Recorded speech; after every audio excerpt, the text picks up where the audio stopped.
Nation. SMD Law is the official law firm of the Spartan Nation. Check them out on the interwebs at smdalaw.com or at 866-529-3537. No matter where you are in the state of Michigan, Upper Peninsula, Lower Peninsula, it doesn't matter. They have an office near you. So whether you need to send a letter to an annoying neighbor, or you're a criminal and you need defense, maybe you just have problems with elder law, check them out, smdalaw.com today. The official law firm of the Spartan Nation.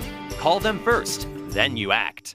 Welcome back, Spartan Nation Radio, everybody. It's now time for the good, the bad, and the ugly with MSU Athletics, talking with the one, the only, the iconic wonder himself, the legendary State of Michigan high school prep football and basketball coach, the great Coach Chuck Grenier. Coach, how are you, my friend?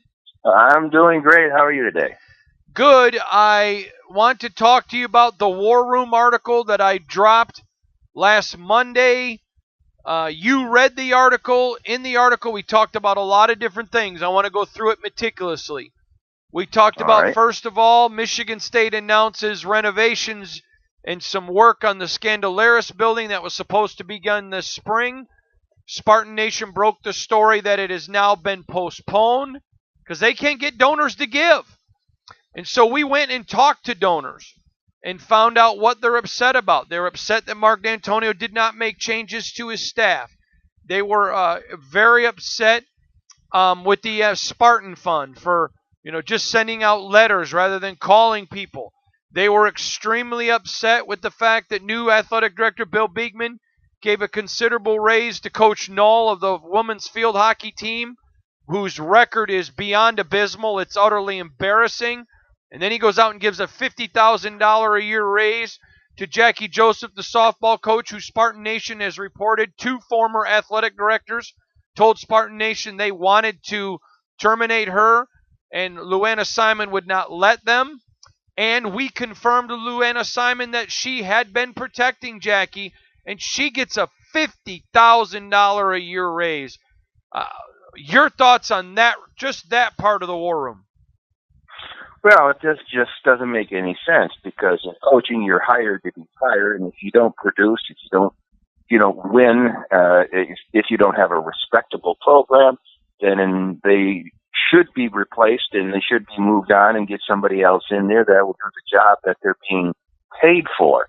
And if you're not doing the job that you're being paid for, and as a matter of fact, you're doing it so poorly, and then you get a raise, it really is a head scratcher at that point. I mean, it's a slap in the face for a football program that absolutely never had an issue raising a dime. That now it's, two very not good seasons out of three. It is concerning because, Mark D'Antonio has earned the right to do whatever he wants, and I believe you and I both agree he has. We both agree. He did a wonderful job, yes. Yep. But at the same time, fans and donors have every right to do what they want too, and when those two collide, it's not good, is it? No, empty seats is what pays for the program, and not to pay for the program, you've got to produce on the field. You've got to have winning seasons, and I think one of the major contributors to this movement, or whatever you would like to call this, within the Spartan Nation, is that you've had some bad seasons the last few seasons, and it's been some poor showings on one side of the ball, and it hasn't improved. The excitement is not there. So, if I'm going to spend this money, if I'm going to donate this money, I want something in return for it, and if it doesn't look like I'm going to have some return, if things are not going to get better, and if I'm going to give this amount of money, at least give me the respect to give me a phone call and talk with me and see what my feelings are. Yeah, I agree. Very, very disappointing right now. So you know me, I love the program. I consider Mark D'Antonio not just a friend, a very good friend. I want them to do good, and it's difficult right now finding reasons to be encouraged. Coach, We talked a couple of weeks ago. Spartan Nation broke the story about Nebraska really moving in on the state. You saw several offers in the state last week. Now Purdue is coming in making a big push. When, Nebraska to me is a Mount Rushmore school of college football. Their facilities are amazing. Game day in Lincoln's the best that there is in football. Them coming in is disappointing if you're a Spartan. And but you know what? They should be able to go compete anywhere they want. But Purdue is now in the state making a big push. That's not a good sign for Spartan football. There's a lot of excitement down there in Purdue. The coach that they have down there is a really good coach. He brings excitement. The pulse is pulsing, if you want to put it that way. There are going to be other schools that are going to make inroads into the state of Michigan because there is talent here. And again, winning solves everything in a program. And if you're winning in the state of Michigan, kids don't want to go too far from home. So a lot of kids don't anyway. Some kids want to leave, but most kids want to stay close to home, go to a college, university that they can have their parents, their families show up and watch them play on a regular basis. Now you got other schools coming in, and if your program is not real steady, if your program is not winning at that higher level, these other schools see the talent base that's in the state of Michigan, and they can come in and they can start filtering away some of that talent, and that will weaken your program. Coach, I want to ask you, because if you're Michigan State and Nebraska comes in, or if you're Michigan State and Alabama comes in, or Ohio State, whatever, there are certain programs, a USC, that maybe not now USC, but you know what I mean, and they compete with you. You understand it. But when a Purdue comes in and competes with you, that's concerning, isn't it? Well, look at it this way. Michigan State was down for so long. Coach, we lost you. You said Michigan State was what? Michigan State was down for so long, and we were a struggling program, like Purdue or in Illinois or one of those schools.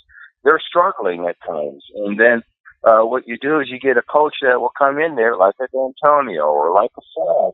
There's excitement, and there's a way of looking. The kids look at the programs and say, "Hey, we're going to be in a good program there. We got a chance of winning. We're going to go some places, some championships along that line."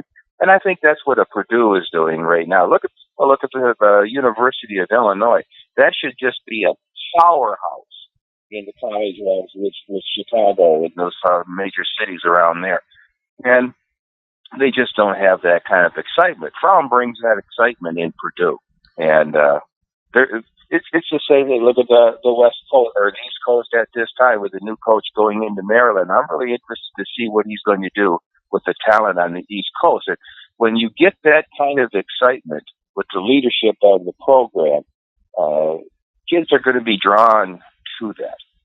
Coach, also in the last War Room, we told the story about the spring game and how attendance was just abysmal for the youth game. It was abysmal for the youth clinic and the game. And I told you about I got a message from somebody in the football department that thought my reporting about the lack of attendance in D'Antonio was unfair. They said it was on marketing and the athletic administration.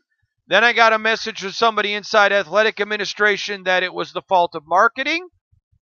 And then when I talked to someone, we got a whole different story that in January, marketing warned the athletic department this was coming and gave a whole entire plan to them to market the spring game, to market the youth clinic, and the plan was ignored. I mean, to me, as somebody who's on the front lines, there clearly are divisions being, when people are pointing fingers and contacting me. What did you think of that part of the story? Well, it seemed to me that the administration at the top, Hold on, Coach, we lost you again. What? The administration, am I coming through now? Yeah, now you are. The administration at the top, the athletic director specifically, seems to be rather weak. And, you've got to have a captain steering the ship. So if this group is saying this and another group is saying this, they're just too independent and they're not being managed properly. It's the job of the athletic director to be running the athletic program. So if there's a marketing philosophy, a scheme that he is aware of, and then that is what's supposed to be put in line, it's his responsibility to get the job done. So if it's a weak athletic director, that's what you're going to have. You're going to have floundering programs. Lastly, Coach, I got a lot of people asking me what I think of the new uniforms, the alternate. I hate them, But which doesn't matter if the kids like them, great. But here's the problem I have. Under Mark Hollis's leadership, he uniformly said we will use the term Spartans or Michigan State. We don't use state anymore. No Block S. Now, the Block S is not returned yet, but it says state on it. He didn't like that. He said there are a lot of schools that go by state. We need to be Michigan State or Spartans. And I'm going to report later this week how that rollout all turned into a mess. But my point is, what did you think of the new alternate uniforms? Well, I thought they were terrible. If you want to be Oregon, go to Oregon. I'm more of a traditionalist. I like the green and white. I like look at the other great programs that you see. When you see this uniform, you identify with Penn State. When you see the Penn State colors and that, you don't have to see anything pop up in the TV screens and say this is Penn State. You know that blue and that white and the white helmet, that's Penn State. I like the traditional. And going back to the last questions, when you have Mark Hollis there, you had a captain guiding this ship. And he said, this is the way it's going to be. We're going to keep our traditional colors. We're going to have Michigan State on that. And now, if you don't have good, strong leadership, what you're going to have is you're going to have these people with all these different ideas flying all over the place. But I thought the uniforms were just terrible. I like the traditional stuff. Identify with your school. Be strong. Be proud of your colors. Be proud of your school. Represent your school. So, no, I did not like the new uniforms at all. He is the one, the only, the iconic wonder, the great Coach Chuck Kinnear, the good, the bad, and the ugly with Spartan football. We'll be back.